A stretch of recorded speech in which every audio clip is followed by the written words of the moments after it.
કેન્દ્રીય ચૂંટણી પંચે ગુજરાત સહિત દેશભરની લોકસભાની ચૂંટણીની તારીખ જાહેર કરી હતી। ત્રીજા તબક્કામાં ગુજરાતની 26 લોકસભા બેઠક પર એક જ દિવસે 7મી મેએ મતદાન થનાર છે અને આગામી 4મી જૂનના રોજ મતગણતરી થશે।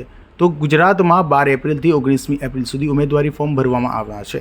ત્યારે આજે એટલે કે 18મી એપ્રિલના રોજ મોટી સંખ્યામાં ગુજરાતમાં ભાજપ, કોંગ્રેસ સહિતના ઉમેદવારોએ ફોર્મ ભર્યા હતા।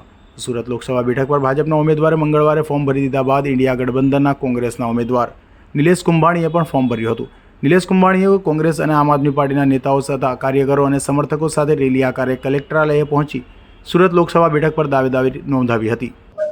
આજે ગાયોની પૂજા કરી મંદિરે જઈ સંતોના આશીર્વાદ લઈ સંતોને સાથે લઈ આમ આદમી પાર્ટી, કોંગ્રેસના કાર્યકર્તાઓ, નાનાથી લઈને મોટા કાર્યકર્તા, સોસાયટીના પ્રમુખો, સોસાયટીના આગેવાનો, આમ જનતાને સાથે લઈ આશીર્વાદ લઈ અને ફોર્મ ભરવા આવ્યા છે।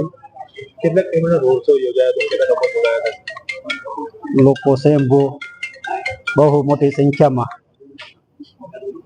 સરથાના જગતના કદી ચાલુ કરી મોટા વરાસા, કરંજેરીઓ, કતારગામ, રાંદેર, અડાજણ થઈને સવારના 8 થી 2:30 વાગ્યા સુધી પબ્લિકનો સાથ સહકાર ઘણો મળ્યો।